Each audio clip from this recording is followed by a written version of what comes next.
Terrence. Zarius. Chili cheese fries. Mavale. Hi. And Frakes. Constitutional. Mm-hmm. Well, okay. Terrence was talking about his chili cheese dog pregame. Chili cheese fries, get it right. Yeah. So wait, you went to Sonic for chili cheese fries? No, I went there for anything to eat that wasn't like where I'd have to stay in the drive-through line with my car running because my car is shit and I have to keep my brake and gas depressed to make sure it stays running. Oh. Which causes quite the leg cramp after all. So you just pull in there, get in a little stall, throw it in park, and wait for some elderly dude to rollerblade your food out to you, because that's what's happening these days at those places. That's what happened, yeah. Yeah. Oh, no, actually, it was a teenage girl this time. No. She's like, sorry, yeah, nobody else came in but me. I'm like, it's fine, I know. It's fine. Everything's shit, I get it. I just had to watch the elderly dude roller skate. I don't know, it feels like a hip danger to me. It definitely is. Nope. We're elderly dudes working at Sonic. Banter. Oh, God.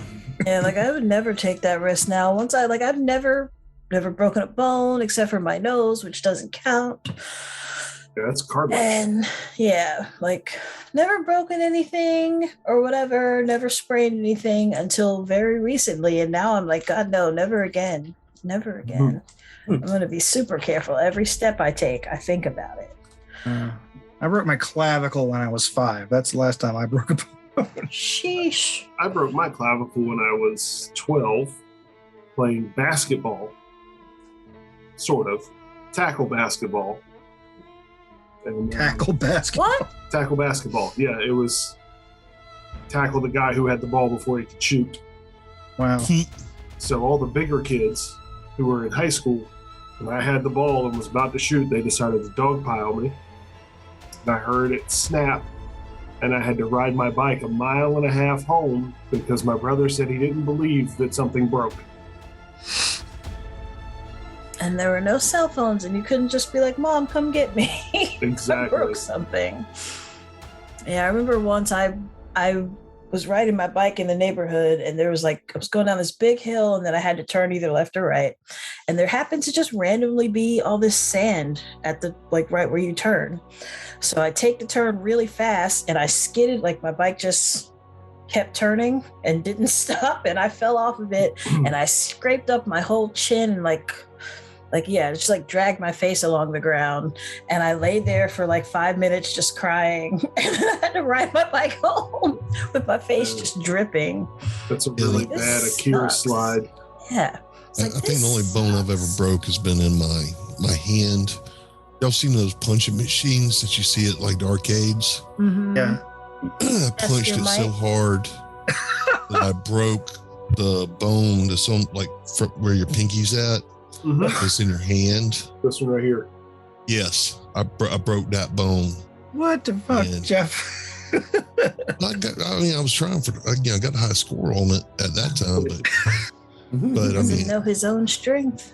I just leaned back and rocked into it, and there's a little metal pole kind of inside the cushion.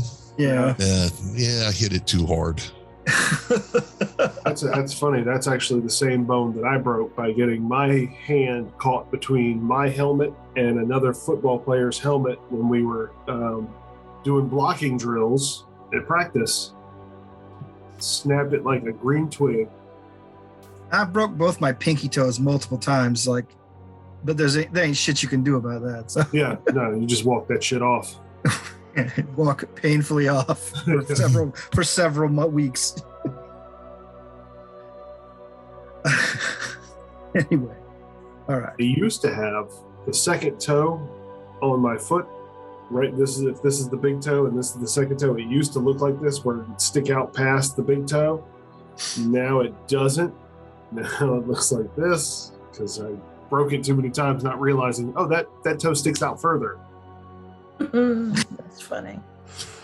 It's not funny, but it's funny. You Yeah. fucking ape. Anyway.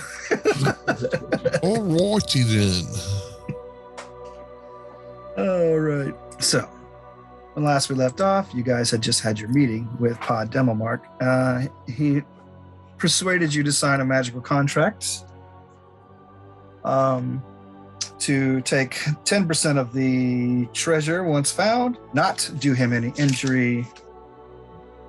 The contract would be concluded either after a month or after you had found the treasure or failed to find the treasure in a decisive manner, and he reported it. Oh, he had to report it? Yeah. Shit.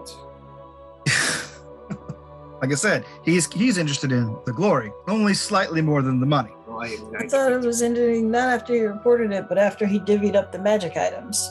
Yeah, it was after it was divvied up. It was also after he reported it. I remember him saying that. Sodas. Yeah. So, Well, you can always kill him after he reports it. up to you. You're the bad guys here. Mm-hmm. There's loopholes.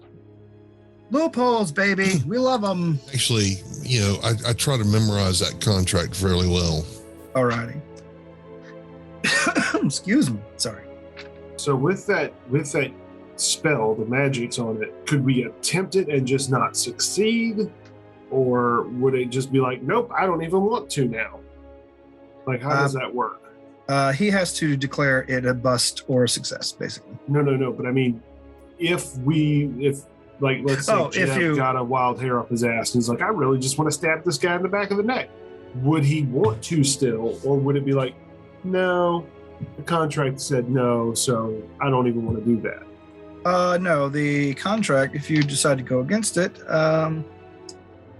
if you choose to or prevented from obeying the Geas/quest for, say, 24 hours, which means, if you murder him or whatever, or leave, you take a -3 penalty to all your ability scores each day, and another -3 till it accumulates to a total of -12.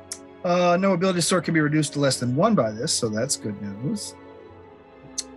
Until you resume the quest.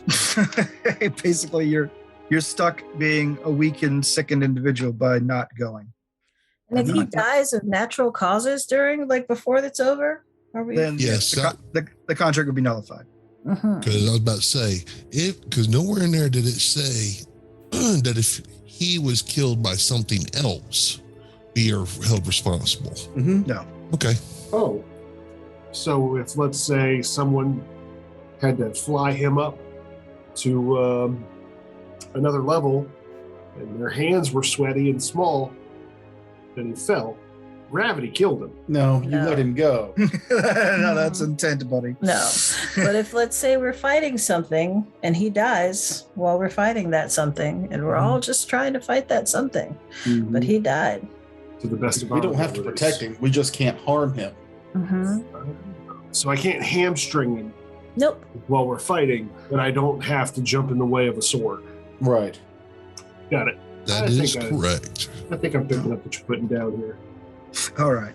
Unless to hire the an dragon horde is full of a bunch of, wish spells, then we can just break the quest and kill him with the wish spells. But that's, Wishful thinking. Yeah. Mm-hmm. Heyo.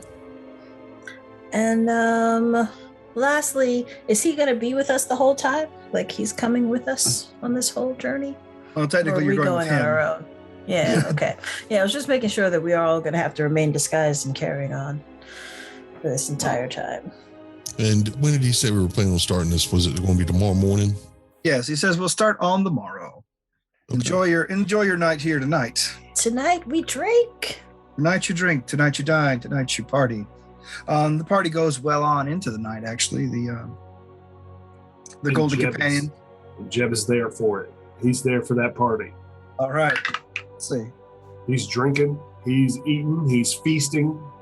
He's living the past 2 months that he's been dead. All right. You're basically Bender after you get turned into a person. Woo! Yeah. Bender Bending Rodriguez, my favorite character. So, woo! Woo! I just love that part where all the woos were just like air escaping from his fat folds when they pressed him. Woo!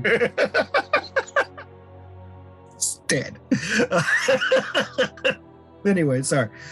But yes, the night wears on. The party continues. Lyman Glimmereye, the bard from the Golden Companions, performs slightly more competently than you, but it's late in the evening and you already stole most of the pop. But he keeps the party rolling with a pretty dynamic performance of his own. I got a 32 on it. And basically between the two of you, you guys basically make the tavern rock well into the night. The townsfolk filter out for the most part after a pretty late hour. And as you guys bleary-eyed begin to head towards your bed, one of the locals come in and rushes in and says, the zoo, the petting zoo. There's been a breakout. Of what? Everything. That's unfortunate. Good night. Yeah, that's real tough to hear. Quick question: the good guys, was all of them an attendant? Yeah, most of them. Well, you saw most of them. You think? Make a perception check. Okay. Just him. Well, he brought it up. So. He was the first to bring it up. 29. You don't remember seeing Tark Toothcracker all night. The half orc. I'll mention that to the rest of the group.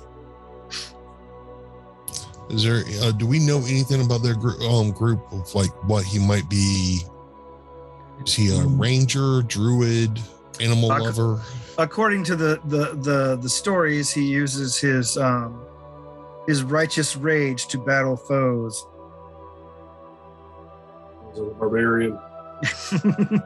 Well, that sounds like a them problem, not a us problem. And you see the Golden Companions grabbing their stuff and begin heading out into the streets immediately as someone calls the alarm for danger. Thank God the Golden Companions are here. All right. Good night. Yeah, they seem like they got this well in hand. Your own patron, Pod Demomark, is basically asleep at his chair in the bar. And the few remaining people in the bar are looking to you guys like, aren't you going to help? You're adventurers. We're tired adventurers. I never adventure when I'm drunk. Yeah, Safety first. It's very unsafe. I will, Besides- however, leave when the crowd leaves and vanish and follow the Golden Companions because I want to see how they handle themselves. All right. Okay, so you're going to do that. What else everybody else do? Jeb is drunk. Okay. Mm-hmm. Jeb's probably right next to Pod, sleeping on the chair, All right. sleeping on the bar. Like I said, he lived 2 months in a night. All right. How about you, Zarius and Lady Outside? I leave, but I do have a place outside, so I know. As you step out, you see a myriad kind of monsters sniffing their way and growling through the streets. Creatures of all kind of varieties. The petting zoo name, you're guessing, is some kind of local joke. They actually have a monster zoo here. While some of them seem to be especially large specimens of regular wild animals, some of them seem to be pure, straight-up monsters that they've been keeping in their zoo. You see a gargoyle swoop overhead and knock a chimney off one of the buildings. There is a massive python sliding through the streets. There is some kind of enormous three-horned ox that's just lumbering down the streets, knocking things over, chewing up random bits of vegetation. Oh, excuse me. And further down the street, you see sparks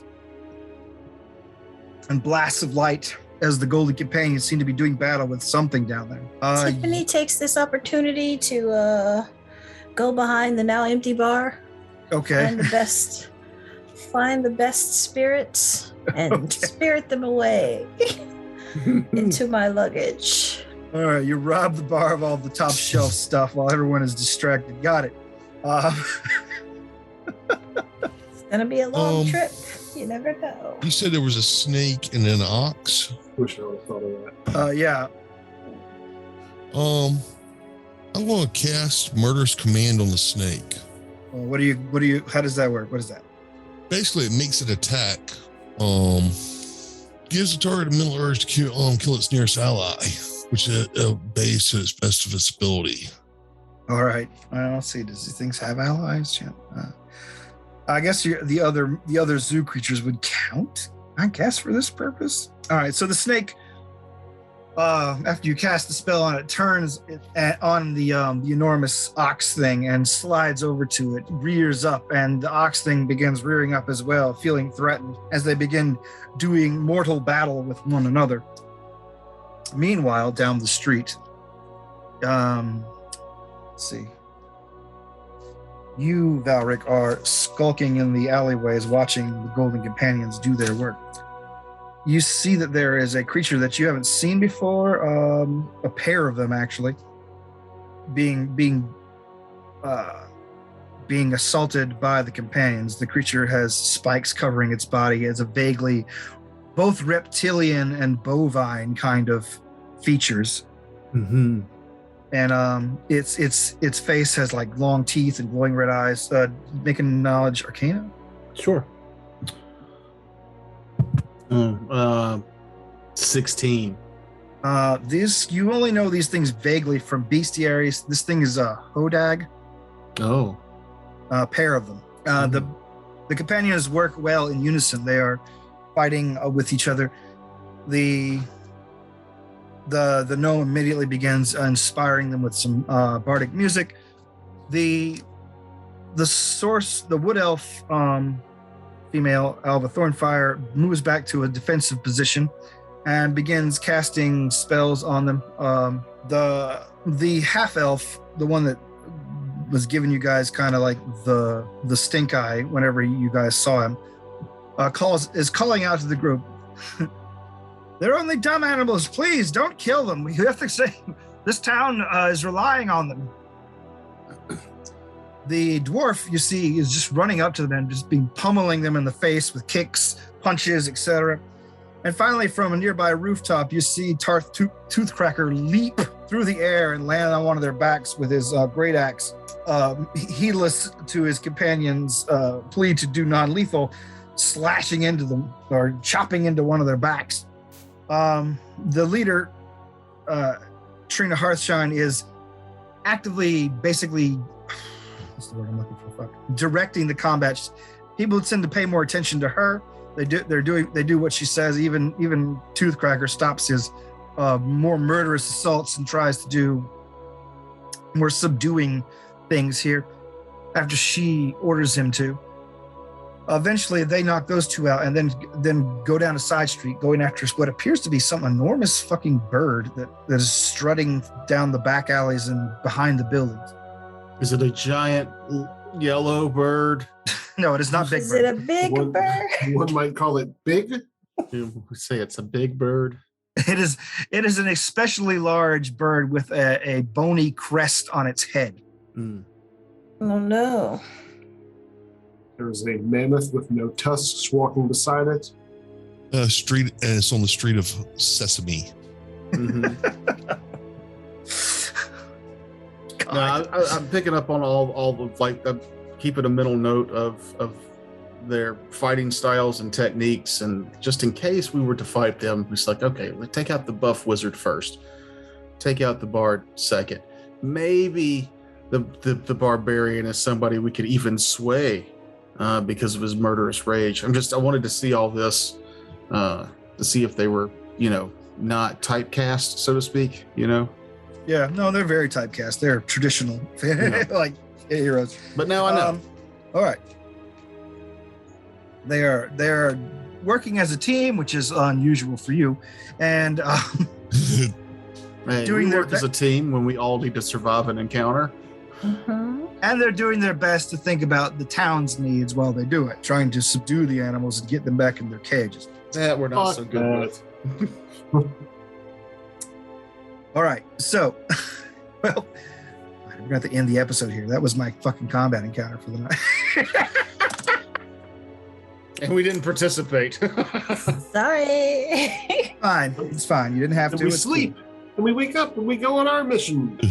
All right, it's sleep. Those of you who sleep, come back in, pretending like you had worked hard trying to subdue animals. And those of you who are sleeping outside, Zarius, get What happened? What happened? Sleep- What I miss? sleep the sleep of the unjust in your weird cubbyhole. Hey, I assisted. That's true. You did assist. Unfortunately, the giant snake was trampled to death by the giant three-horned ox. Dang. Too bad. You see, once you guys awaken with your various hangovers and kind of funky smell from being up all night partying / skulking about, My mouth tastes like a goblin shit in it. and you woke up in a really weird position. Oh God! I watched the movie Society today. Oh. Yes, he's seen this movie. it's so long for such a weird payoff. Yes, it is a very weird payoff. Yeah. But like, all I can think about is the butthead joke whenever he's. Guess I am a butthead. Yeah. It's best not to know anything about that movie, which I'm taking it Mahogany definitely doesn't. Yeah. And I you're don't. for an hour or so, you're like, why are we watching this really boring movie? And then the last 20 minutes, you're like, oh my God. Okay. Yeah, it gets Okay. super That's weird. enough. Super weird. And it also stars Eddie from Baywatch. Mm. I don't know this. I don't even know who that is. The little shrimpy dude that was dating in the show. What's her face? Right. I didn't watch it enough to Yeah. know. Tits Oh. McGee. I was like, Yeah, if Tits it's not McGee, Hasselhoff, I don't know who it is. It's basically a 3 year side character on Baywatch is the lead in this before he even got into Baywatch. Thank I'm more of a Baywatch Nights fan because I like terrible stories. Terrible stories. I just always think of the roast of David Hasselhoff, Gilbert Godfrey doing the joke. Talking about David Hasselhoff was running on the beach and found a genie lamp, so he rubbed it. This great, powerful genie comes out. And it's Gilbert Godfrey telling the story, so it's like really loud. And the genie came out of the thing, and he's like, I can grant you one wish for just one. And he talks about how powerful he is. And David Hasselhoff said, "Can you make VIP Nights a successful television show?" And the genie goes on, and this is the actual show. The genie goes on, Gilbert Godfrey screaming for like a solid 5 minutes about how no power in the universe can make that show successful. But because I can't finish your wish, I'll give you one more. So David Hasselhoff says, "Can you make Pam Anderson's pussy tight again?" And the genie goes, "Let's take another look at VIP Nights and see what I can do." That's terrible. It's so bad. I love fucking Gilbert Godfrey. It's Yeah, he's terrible. delightful. It's really fun when he reads 50 Shades of Grey. The clitoris.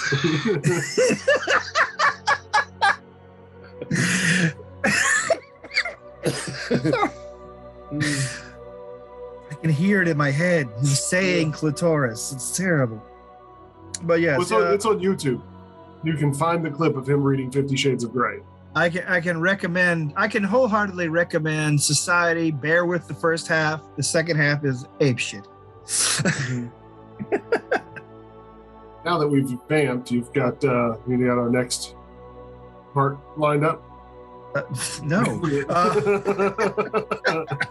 That's fine. This will just be a super short one. That's okay.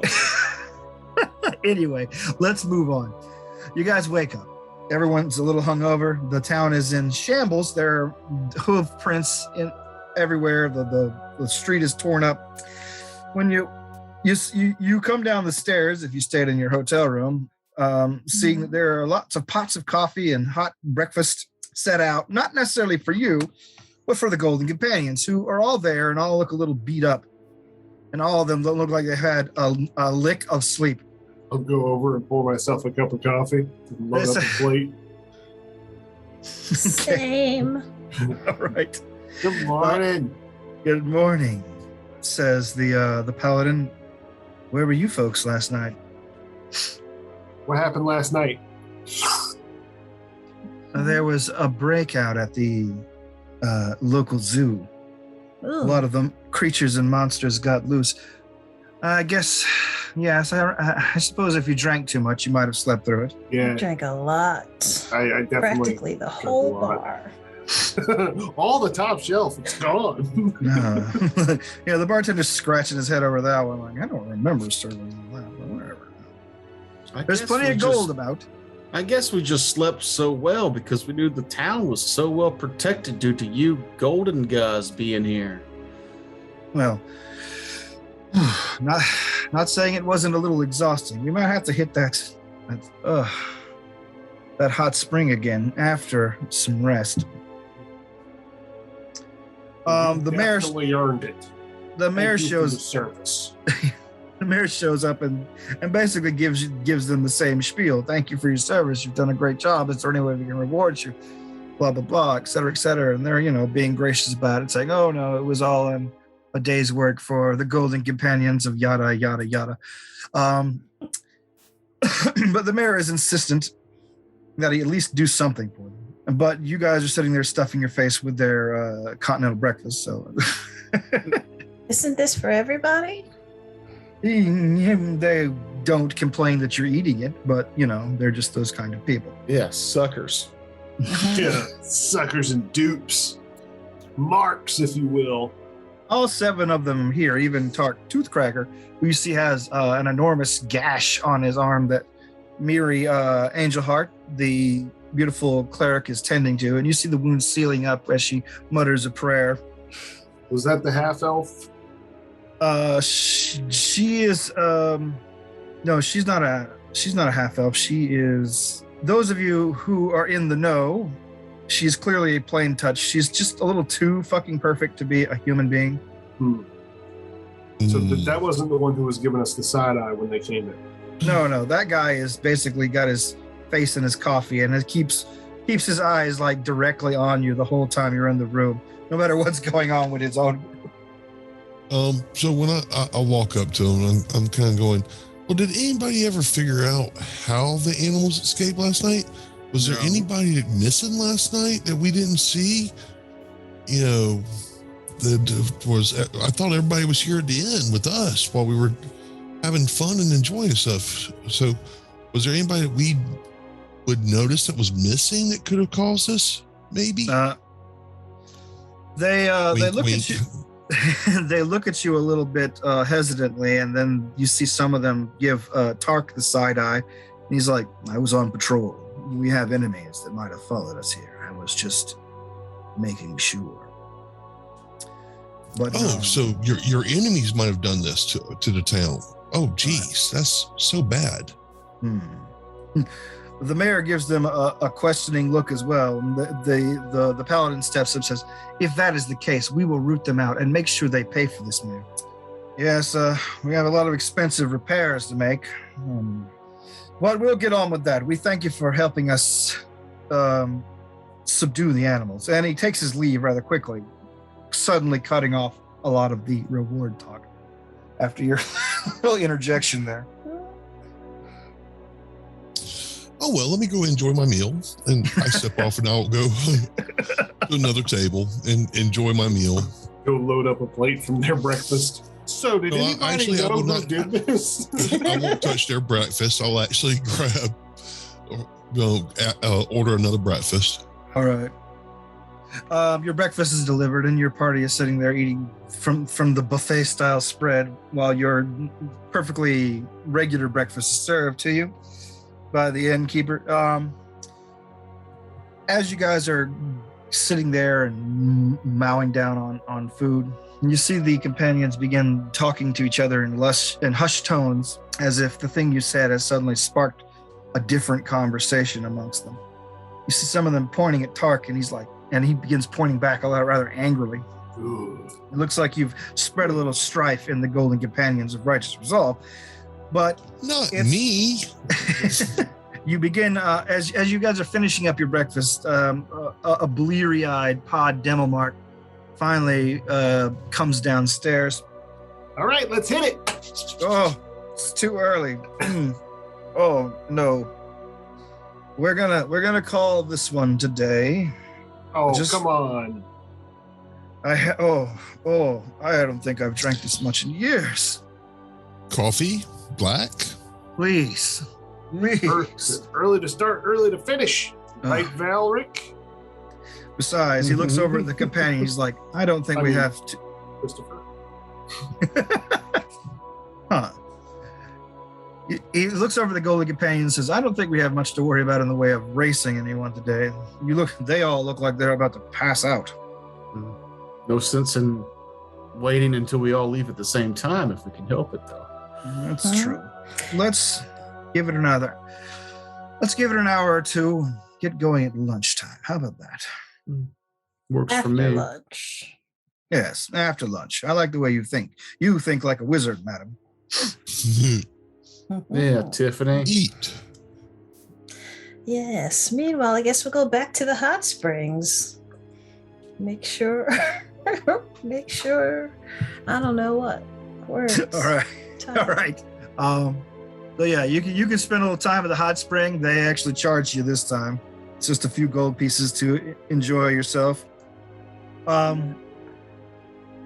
And by the time lunch rolls around, Demomark seems to be a little bit in better spirits, and the Golden Companions are nowhere to be found, presumably wherever they've decided to stay for the evening or the day. They've bed down there.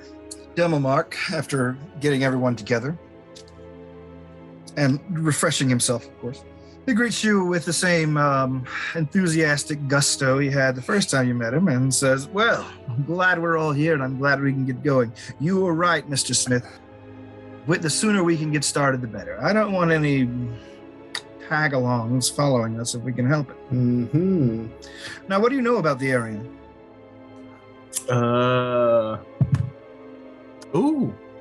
27 on a knowledge geography. You know that the lake itself is about 20 square miles or more, depending on the time of year. There are caverns all in the cliff face down the whole stretch of it. Not just behind the waterfalls or anything like that. So people have been searching in and around these old caverns for years, but to no real effect or anything like that. And you know that people have tried to trawl the bottom, but it's a big, daunting task to cover 20 square miles of lake floor, looking for basically what is a needle in a haystack as far as clues to getting things. Do you know the story of the search is basically one of there are lots of places it could be, but none of them seem to actually have it. Did Pod Demomark have some sort of knowledge as to where it could be? Wasn't that why he was here?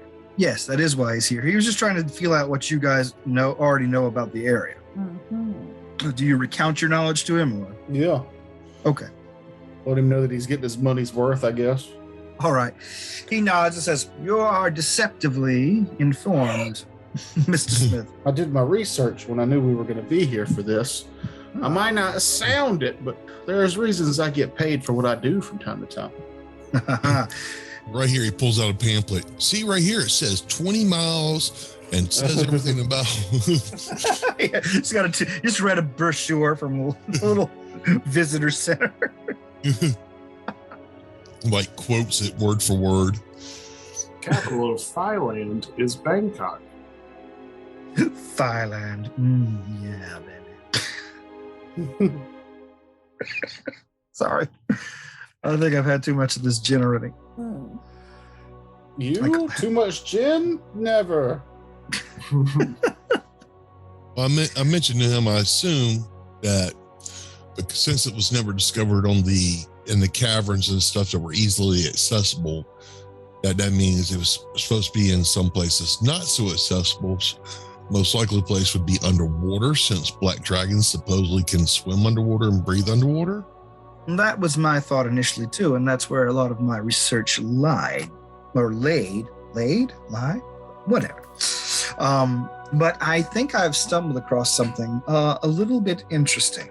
It's from a very old manuscript, and he digs into his bag and he pulls out a very crumbling parchment, and you see that it's got some old faded paintings on it, drawings and glyphs and things like that.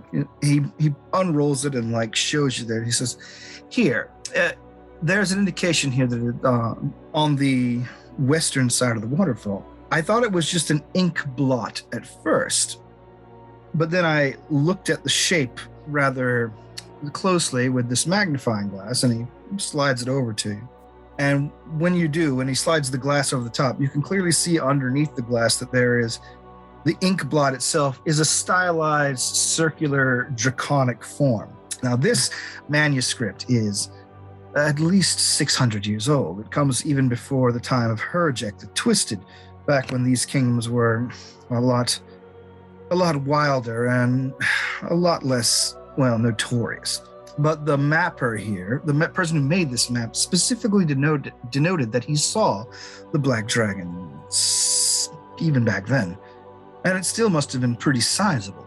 After all, it was only 600 years ago. And he looks towards the dragon's skull above the mantle and says, barely halfway through this creature's life, I imagine.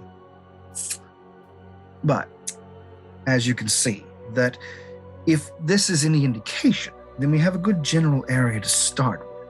And it's not underwater, it's above the cliff face, which means it has to be hidden, because I've scryed on the area and I've only seen cliff face there. It feels like something we're going to have to investigate ourselves in person. So our first task will, of course, be acquiring a boat and some climbing gear. Okay. Climbing gear, huh? Well, I assume that there's some fishing vessels towards the edge of the lake, since they bring back seafood and stuff. Oh, yes. And since this is the rough time of the year, might be able to get a fairly cheap bargain on a boat to get to take out in the lake. Yes, I agree. That's kind of why I chose this time, partially because we wouldn't be disturbed as much or followed into it, but cost is a factor. Of course. He stands up after finishing his ale, plunk down some money on the bar, says, "Thank you, barkeep. We'll be heading out now." Before the bartender, as you guys are heading out, the bartender calls out to you guys. He says, "Do you need to reserve your room for tomorrow night?" I don't think we'll be coming back anytime soon, huh? All right. Well, then. We looked at Pod. We're going to be sleeping rough, right? Yes, we'll find some place to sleep. I can provide a little bit in the way of shelter if we find some solid land. Or, at worst case scenario, we might have to be sleeping bagging it in a cave. That's fine. No thanks, barkeep. Very well, he says, smiling. Happy to be rid of you. Oh, by the way, somebody took a shit on that bed. I don't know who it was. Man, I got real fucked up last night. Somebody shit my pants. No, I actually passed out downstairs, so no. Yeah. Just kidding about the bed shit. Okay. Or were you? Uh-huh. Yeah, I wouldn't tell anybody. Just leave it up there. A short time later, and a short walk to the shore, Pod Delmark successfully negotiates in a rather quick and rapid exchange of gold pieces. The rental of a boat. Does anybody here know how to pilot a boat? Does anyone have any sailing skills? No. No. He says, unfortunate. So he also hires on a couple of crew members to do it for them. After a little bit of banter back and forth, they agree. They go back to their houses, get some stuff to camp with, and come back as well. As far as climbing gear, Demomark says, I don't know that. Let's see. How many rigs will we need? Does anybody here fly? I mean, I can fly, obviously. I have a. I've been known to fly Ah, from time to time. Do you not have means of teleportation as a great wizard? I do, but I don't know where we're teleporting to. That's the problem, you see. Now I know that he can Left. teleport out, which is an issue. Yeah, that's a problem. Jed looks left, he looks right. I can fly. Well, good. I'm glad. So that's 2 down. How about you two, Jim? I've got means. No, I don't. Okay. All right, that's confusing, but all right. No. I don't say I've got means. All right. I go. No. I will bluff my way, saying I've been known to climb a rock or two, though. Okay, well, I don't want to give my shit up until we're out on the water and away from town. okay. How about you, Zarius? I will mention that I can at least levitate. Ah, that's all we really need is just to go upward for the most part. Oh, I do have Once a we've- wand of levitate. Oh, well, wonderful. I can fly with magical spells, but I also have a trick I use every now and then. He reaches into a bag and pulls out like a rear toad-like creature with little like brown feathery wings and puts it on his shoulder. Oh, this is my familiar. When necessary, I transform him into something a little bit more girthy to carry me about. You know what I mean? What was the familiar? It looks like a very large toad with like brown feathery wings. Huh. Would that be a knowledge arcana or planes? Planes? Oh, I'm curious about this thing. 14. I got a 33. 33, you know that- Shoots. Lady outside, that this creature is clearly some sort of air elemental that he has summoned to be and bound into this form. So it's it's a very peculiar process that people use sometimes when they're looking for something specific. Improved familiar. Yeah, there are rituals to make a familiar more in line with the things they want them to do. So we at least know that he's got that feat. Yes, you saw. I came into him and transformed on a Pegasus, I believe. I swear, did I see you folks on the road on the way? Yes. Maybe. Oh, good. It was almost fated that we were together. Wonderful. It's Mhm. very serendipitous. I agree. The boat is prepared, and you guys load up and head out onto the lake. Ooh, before we go, Jeb's going to buy a little bit of gear because, Sure. He was a skeleton before this. I got you. So he's going to buy some rope, at least. Okay. And a dungeoneering kit. All right. Anything else? No magical stuff. I just wanted to make it clear that he was going to buy some stuff. All right. Gotcha. Just basic adventuring gear. Got it. Yes. Food. Oh, forgot that one. Oh. You are on a fishing boat, however, and there's plenty of fishing that can be done on the way. And that is largely what Pod Demomark does during the sail. He grabs some of the poles and props his feet up, lights his pipe, and begins to chatter aimlessly with whoever will listen. I'll do it. I'll do a survival check also. Pull some Okay. food. All right. Now, I'll fish and chat. Mostly chat, but some fish. Hey. 22. Okay, cool. Yeah, you're able to pull in some pretty decent sized what do you call it? Trout. And Demomark goes on at length about his earlier adventures in life, how he knows the mayor, how they used to be in a group together, and tells like a few humorous anecdotes about embarrassing things other people he's been with have done. And Actually, I will encourage him very much to tell me more about himself and his adventures so I can try to gauge his power level as much as possible. All right, then make a diplomacy roll for me. Okay. Let's see. I got 23. All right.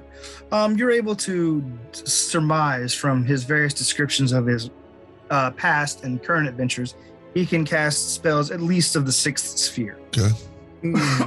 That does not bode well. I mean, he was casting Gaius on the fucking shit that we signed. Correct. Oh, no. He used a magic item that did it.